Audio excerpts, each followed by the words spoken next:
আপনারা কি জানেন পৃথিবীতে কোন খাবারের নাম সবথেকে বেশিবার সার্চ করা হয়? আর এটা হলো আমাদের সবার পছন্দের বিরিয়ানি। বিরিয়ানি বিশ্বের বিভিন্ন দেশ থেকে সবসময় সার্চ করা হয় সবথেকে সহজভাবে কিভাবে বিরিয়ানি রান্না করা হয় এই নামটা লিখে। আর আমি চেষ্টা করি আপনাদের সাথে সবথেকে সহজভাবে বিরিয়ানির রেসিপিগুলো শেয়ার করার, কিন্তু এর টেস্ট যেন হয় একদম অথেন্টিক। আর আজকেও আমি ঠিক সেরকম একটা রেসিপি নিয়ে হাজির হয়েছি। আজকে আমি আপনাদেরকে চিকেন বিরিয়ানি তৈরি করে দেখাবো একদম সহজ প্রসেসে। আর আজকের বিরিয়ানিটা একবার খেলে এর স্বাদ কখনোই ভুলতে পারবেন না। তৈরি করছি সহজভাবে চিকেন বিরিয়ানি। প্রথমে নিয়ে নিলাম হাফ কাপ পরিমাণ সয়াবিন তেল, এর মধ্যে পেঁয়াজ কুচি দিয়ে দিলাম 1 কাপ পরিমাণ। প্রত্যেকবার আমার বিরিয়ানি রান্নার রেসিপি আপনারা দেখেন আর প্রথম স্টেপটাই দেখেন, এভাবে কিন্তু আমি পেঁয়াজ বেরেস্তা করে নিই। সাথে হাফ চা চামচ করে গরম মসলা দিয়ে দিই, দারুচিনি, এলাচ, তেজপাতা, কালো গোলমরিচ, লবঙ্গ। আস্ত গরম মসলার সাথে পেঁয়াজটাকে বেরেস্তা করে নিলে মাংস রান্নার মধ্যে অনেক সুন্দর একটা ঘ্রাণ আসে। এরপর পেঁয়াজ বাটা দিয়ে দিচ্ছি 1/4 কাপ, রসুন বাটা 1 টেবিল চামচ, আদা বাটা 1 টেবিল চামচ। এই মশলাগুলো তেলের পরে 1 মিনিট ভেজে নিচ্ছি, যেন এর কাঁচা গন্ধটা দূর হয়ে যায়। মসলা ভাজাভাজি করতে করতেই কিন্তু বিরিয়ানির স্বাদটা অনেক বেশি বেড়ে যায়। এরপরে দিয়ে দিলাম লাল মরিচের গুঁড়া 1 টেবিল চামচ পরিমাণ, জিরার গুঁড়া 1 টেবিল চামচ পরিমাণ, লবণ দিয়ে দিলাম স্বাদ অনুযায়ী। আর এখানে হাফ কাপ পরিমাণ লিকুইড দুধের সাথে একটা লেবুর রস পুরাটা চিপে দিয়েছিলাম, 10 মিনিট রেখে দিয়েছি, হয়ে গেছে আমার টক দই। এই টক দইটা দিয়েই কিন্তু বিরিয়ানিটা আমি সহজে রান্না করে ফেলতে পারি। বাজার থেকে আমার বেশি টাকা খরচ করে টক দই কিনে আনতে হয় না। আর দিয়ে দিলাম 1 প্যাকেট বিরিয়ানির মসলা পুরোটাই। আমি যেকোনো ব্র্যান্ডের বিরিয়ানির মসলা দিয়েই কিন্তু বিরিয়ানিটা রান্না করি। তবে সবথেকে বেশি রাঁধুনিরটা ব্যবহার করা হয়, কারণ এটা সব দোকানেই এভেলেবেল। এরপরে আমি পানি দিয়ে মসলাটাকে কষিয়ে নিচ্ছি। আপনারা কিন্তু যেকোনো ধরনের বিরিয়ানির মসলা এখানে ব্যবহার করতে পারেন। এরপর এখানে মুরগির মাংস দিয়ে দিচ্ছি। এখানে 2 কেজি পরিমাণের একটা মুরগি ছিল। মুরগিটাকে পরিষ্কার করে কেটে নিয়েছি। আর মাংসের টুকরাগুলো একটু ছোট করে কেটেছি। সচরাচর যখন আমি বিরিয়ানিটা রান্না করি, এভাবে ছোট, ছোট টুকরা করেই বিরিয়ানিটা রান্না করি। এতে অল্প মাংস হলেও মনে হয় যেন অনেক মাংস এখানে দিয়েছি।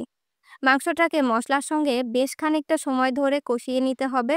যেহেতু আমি এই মাংসটাকে আলাদা করে ভাজিনি, তাই এই মসলার সাথে খুব ভালোভাবে ভেজে নিতে হবে, যাতে মাংসের টেস্টটা অনেক বেশি ভালো আসে।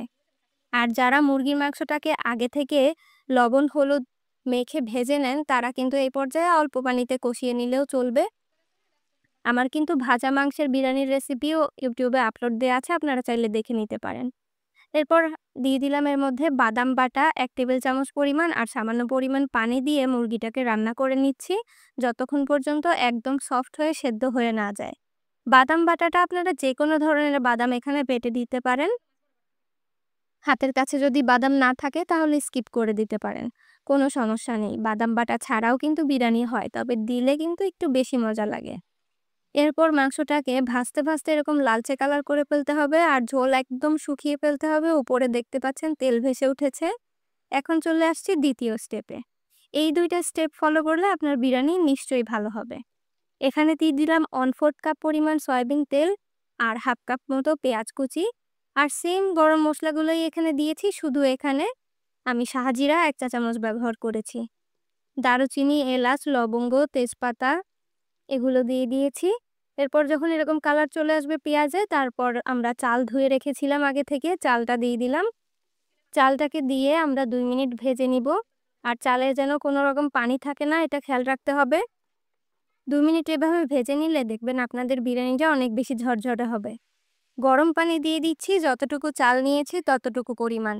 এখানে আমি ১ কেজি পরিমাণ পোলাওয়ের চাল নিয়েছিলাম, তাই ২ লিটার পরিমাণ পানি দিয়েছি। এরপর ১ চা চামচ দিয়ে দিলাম চিনি আর দিয়ে দিচ্ছি গুঁড়া দুধ। গুঁড়া দুধ এখানে ২ টেবিল চামচ পরিমাণ দিলাম। ভালোভাবে মিক্স করে নিচ্ছি, দুধটা যেন দলা পেকে না যায়। চাইলে কিন্তু আপনারা পানির পরিমাণ কমিয়ে দিয়ে লিকুইড দুধও এখানে দিতে পারেন। এরপরে আমরা যখন রাইসটার পানি একেবারে টেনে আসবে, একটু, একটু পানি থাকবে, সেই পর্যায়ে এই চিকেনটা উপর থেকে ঢেলে দিচ্ছি। আজকে আপনাদের একটা মিস্টেক করে দেখালাম। যদি চালের পানি সম্পূর্ণ টেনে যাওয়ার পর এভাবে মাংসটা এড করতে যান, তাহলে দেখবেন অনেকক্ষণ নেড়ে-চেড়ে তারপর আপনাদের মেশাতে হচ্ছে। আর যদি আপনারা চালে একটু বেশি পানি থাকা অবস্থায় মাংসটা এড করে দেন, ১-২ বার নেড়ে দিলেই কিন্তু পুরোটা মিক্স হয়ে যাবে। সো এই ভুলটা ইচ্ছা করে করেই আজকে আপনাদের দেখিয়ে দিলাম। কারণ অনেকেই কমেন্ট করেন যে রাইসটা হয়ে যাওয়ার পরে কেন আমি মাংসটা অ্যাড করি না, আগেই কেন অ্যাড করি? আজকে সেটার প্রমাণ দেখিয়ে দিলাম। কয়েকটা কাঁচামরিচ এভাবে উপর থেকে দিয়ে দিচ্ছি। চুলার আঁচ কিন্তু এই পর্যায়ে একদম লোতে আছে। কেওড়ার জল দিয়ে দিচ্ছি ১ চা চামচ আর গোলাপ জল দিয়ে দিচ্ছি ১ চা চামচ। হাতের কাছে যদি ২ টার কোনোটাই না থাকে, দেয়ার কোনো দরকার নেই। না থাকলে কি আমরা না খেয়ে থাকবো? বিকল্প কোনো উপায় তো অবশ্যই আছে। একটু বেশি করে তখন উপর থেকে ঘি ছড়িয়ে দিবেন। আর ঘিও যদি না থাকে কোনো সমস্যা নাই। ওইভাবেই ঢেকে রান্না করে নিবেন। ১০ মিনিট দমে রেখে দিবেন। চুলার একদম লো আছে। ১০ মিনিট পর এভাবে গরম, গরম বিরিয়ানিটা পরিবেশন করবেন। যার সামনেই এই বিরিয়ানির থালাটা দিবেন তার মুখে দেখবেন দারুণ একটা হাসি চলে এসেছে। কারণ এই বিরিয়ানির ফ্লেভারটা এত বেশি ভালো এবং এর ঘ্রাণে আপনার আশেপাশের সব ঘরের মানুষ টের পেয়ে যাবে যে আপনি আজকে বিরিয়ানি রান্না করেছেন।